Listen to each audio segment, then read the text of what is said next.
Hello, eu sou a Gabi, esse é o canal OAB com Gabi. Amanhã vocês estarão realizando o 38º exame da ordem. Eu trouxe aqui o assunto ética profissional para revisarmos para a sua prova. Você que pagou a inscrição, está desesperado achando que não vai dar tempo de passar, ainda dá tempo aí de garantir os seus pontos da aprovação. Vamos lá. Como diz o tio Ben, com grandes poderes vem grandes responsabilidades. E você, como futuro advogado, deve saber que não pode mercantilizar a profissão de advogado. Advogado não é um produto, nós não somos uma empresa.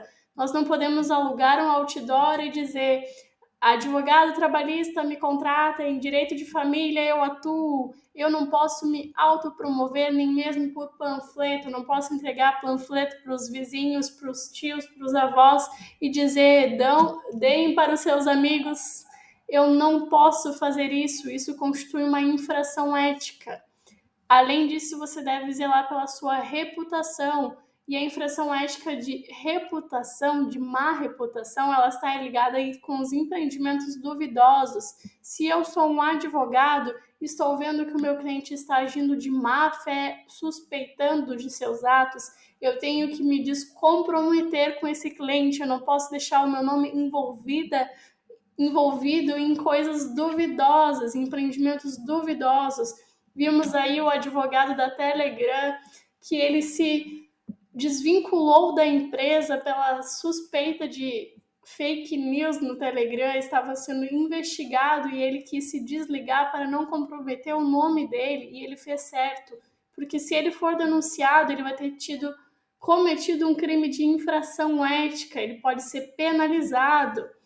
Agora, algo muito polêmico que acontece muito nas bios de Instagram é a mistura de advocacia com outra profissão. Se você é advogado, é só advogado. Eu não posso botar na minha bio, sou advogado e corretor, me contratem para as duas coisas.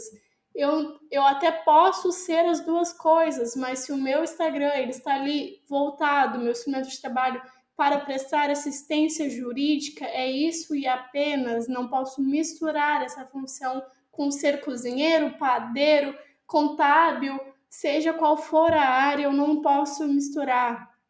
Essencialidade, a infração ética de essencialidade é que você deve ser útil para a população. Eu, como advogado, não posso me deixar estar desatualizado, não posso deixar de fazer cursos profissionais e, se não cursos profissionais, estar sempre atento às inovações da lei. Eu não posso prejudicar um cliente num processo por usar uma lei que nem mais está em vigor, e isso acontece muito mais do que a gente imagina.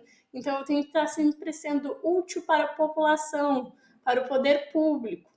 Acordo fura-olho. O que significa acordo fura-olho?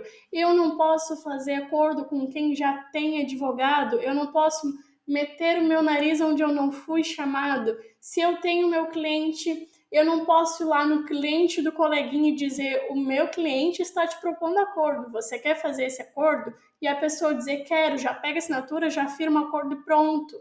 Eu não posso me intrometer, de preferência eu falo com o procurador daquela parte para que não seja antiético. Tanto na advocacia como qualquer outra profissão, não é ético a gente querer roubar cliente, não posso ser fura-olho. Então lembre disso na sua prova, se cair amanhã, eu não faço acordo fura-olho, e isso é uma infração ética, ok?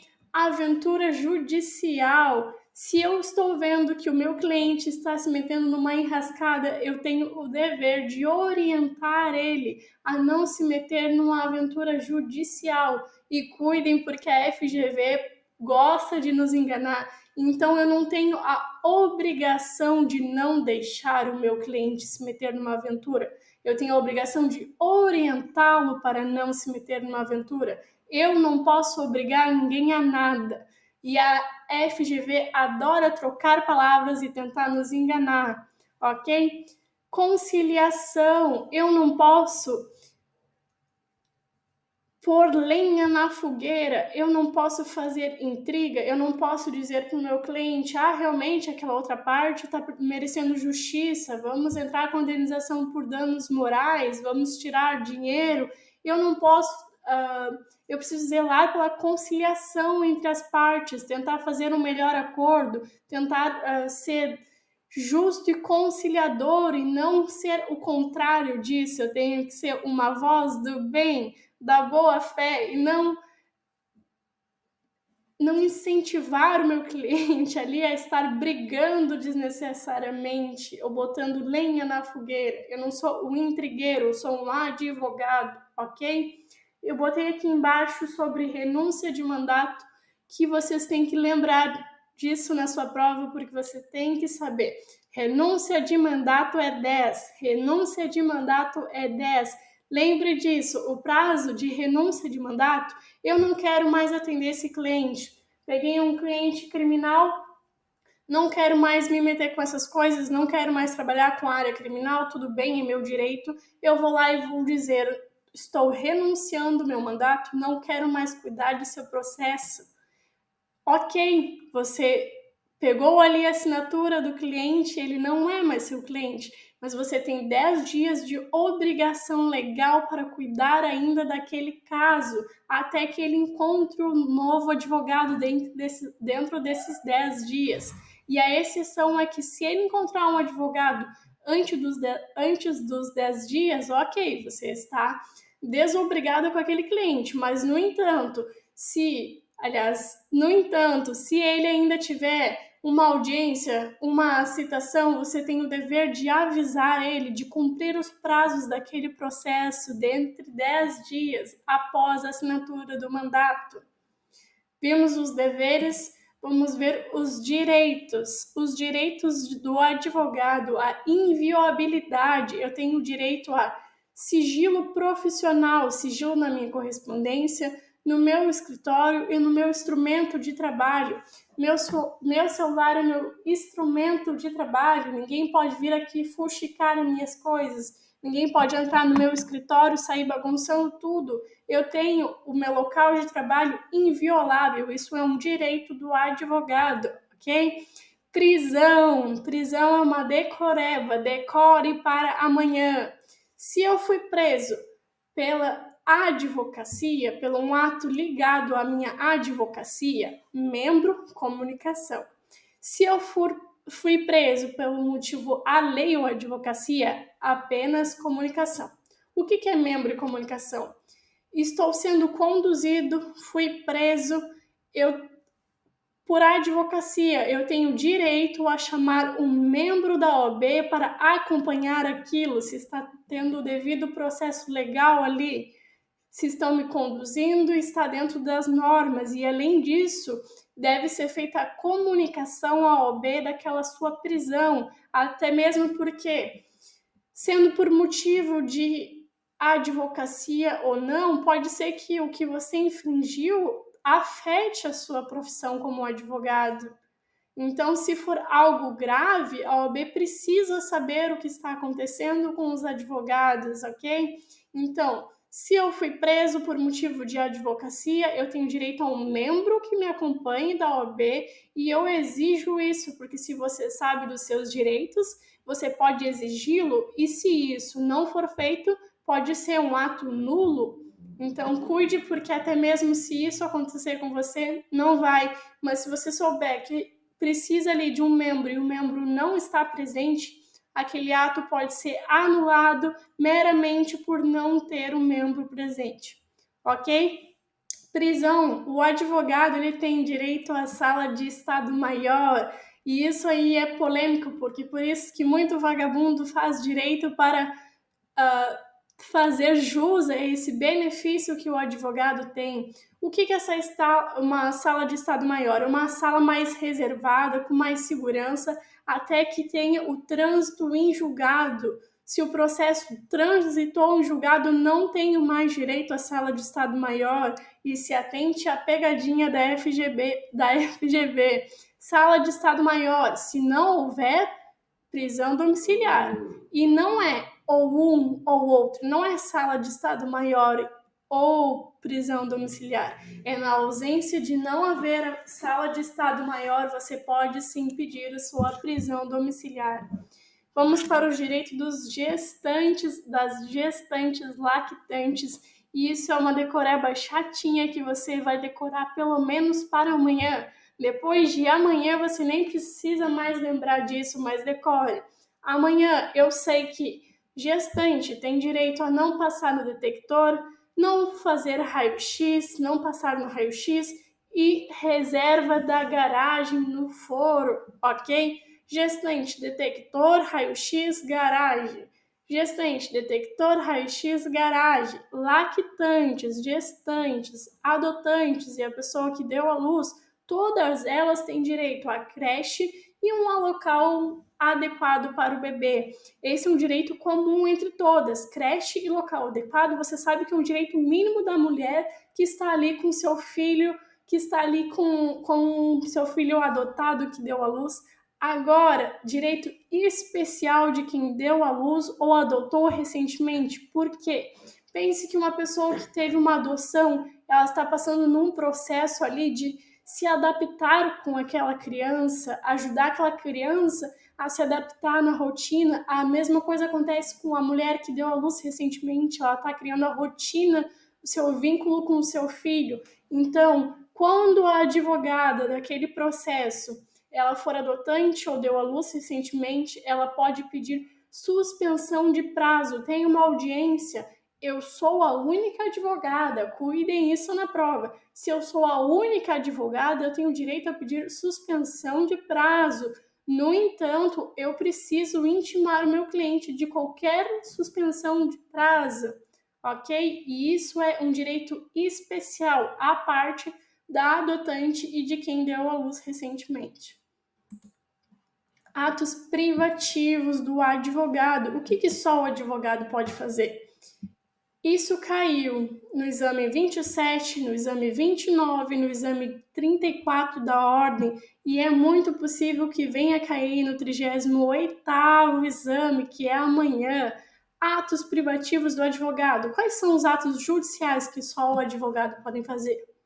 Peticionar, fazer recurso, atos do judiciário. Mas a exceção é que qualquer pessoa pode impetrar HC, habeas corpus. Pegadinha que a FGV pode vir a fazer e já fez.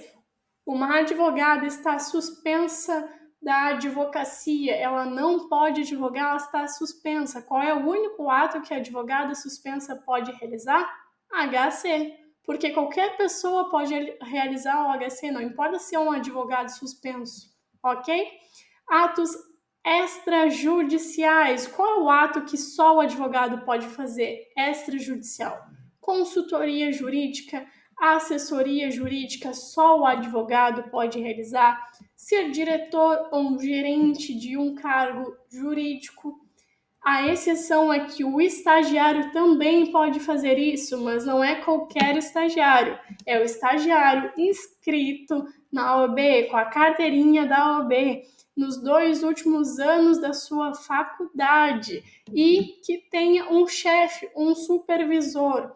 Se o advogado, por exemplo, prestar uma consultoria para um cliente e o cliente não ficou satisfeito, foi prejudicado por um erro da sua consultoria, quem é que responde pelo ato do estagiário? É o chefe. Não é um erro de comum, foi o estagiário que cometeu aquele erro, então vai ser o estagiário e o chefe que vão responder. Não, é apenas o chefe que responde, a não ser que comprovada a má-fé daquele estagiário, que saiba-se que o chefe orientou, não faça isso, e mesmo assim ele fez. Então, ele responde. Se não, é o chefe, o supervisor, que responderá pelos atos do estagiário.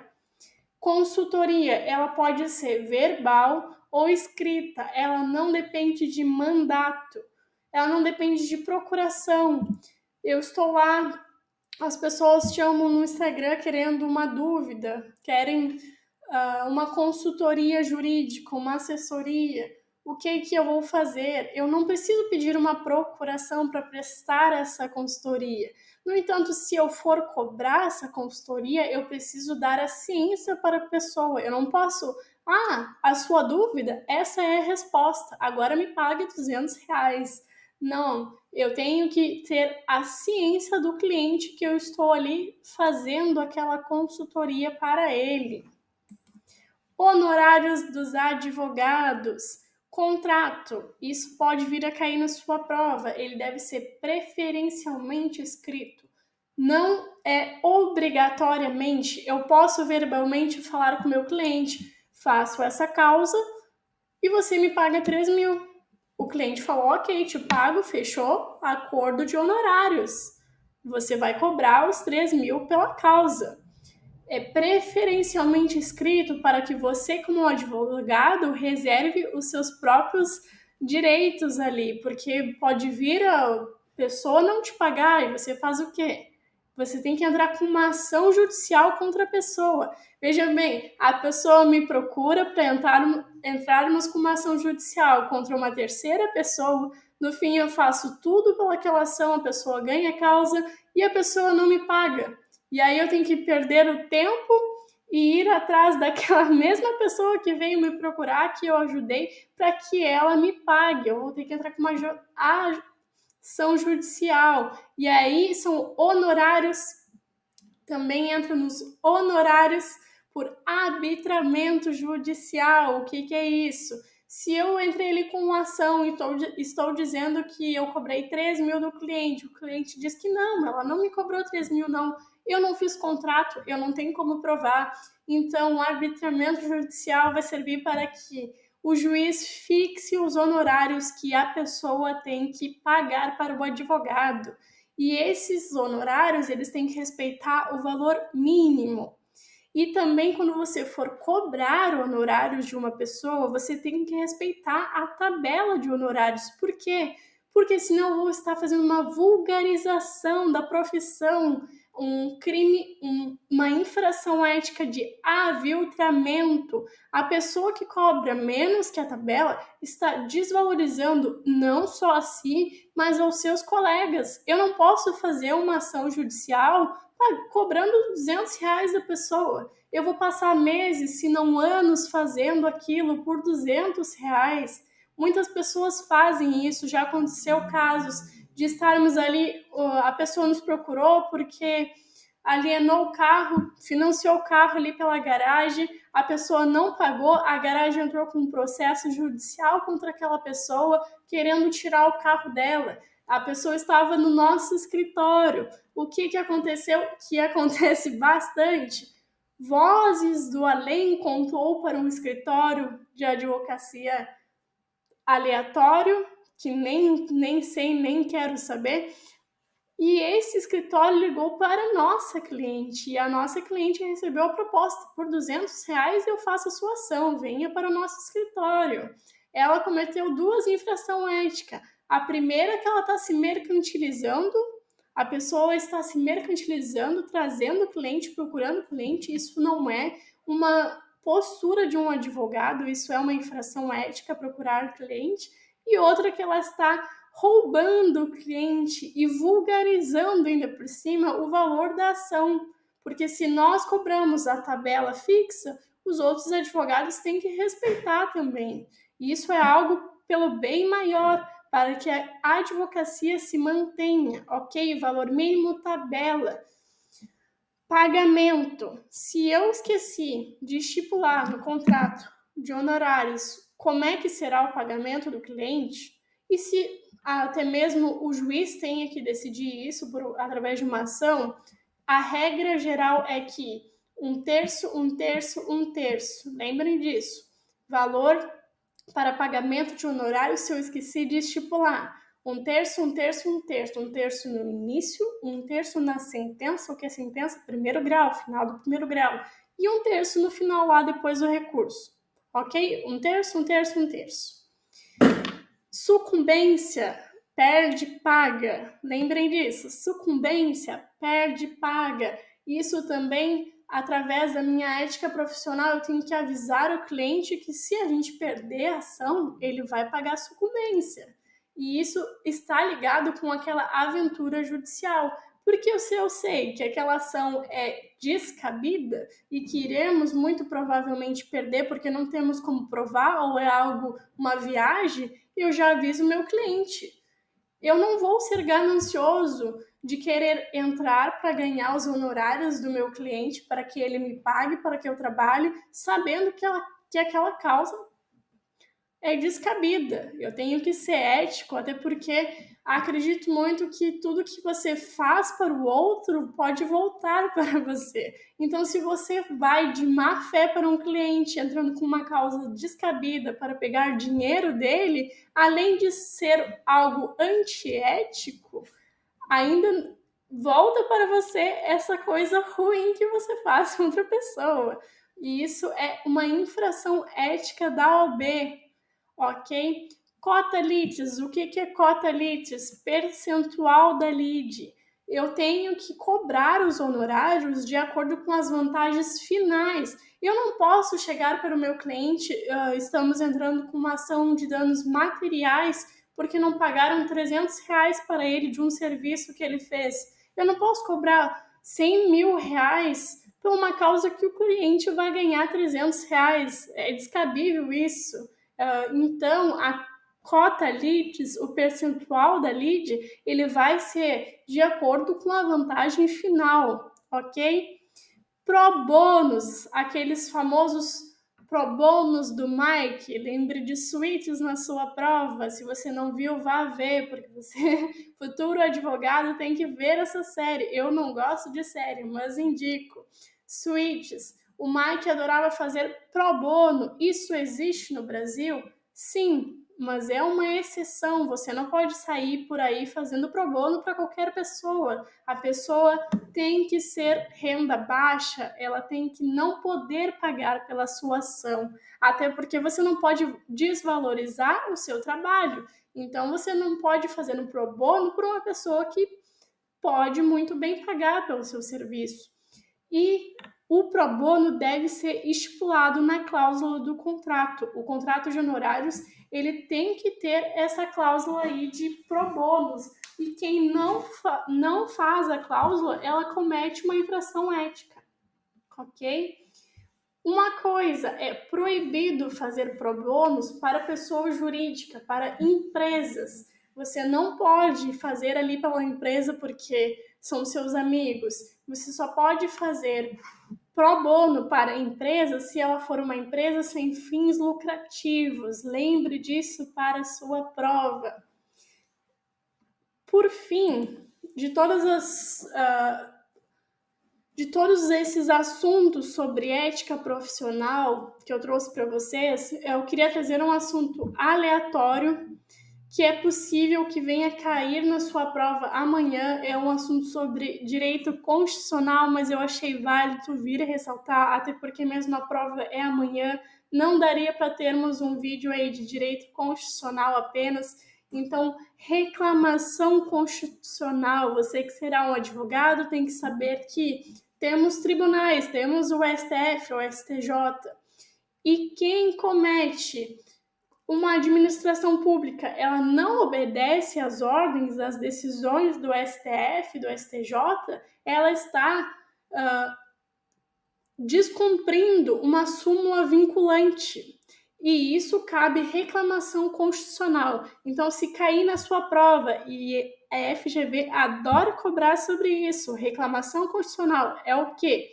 Violar súmula vinculante, decisão de algum tribunal. Se não está, se está desvalorizando ali a hierarquia do tribunal, porque ele é um supremo, viola a decisão, viola a súmula reclamação constitucional.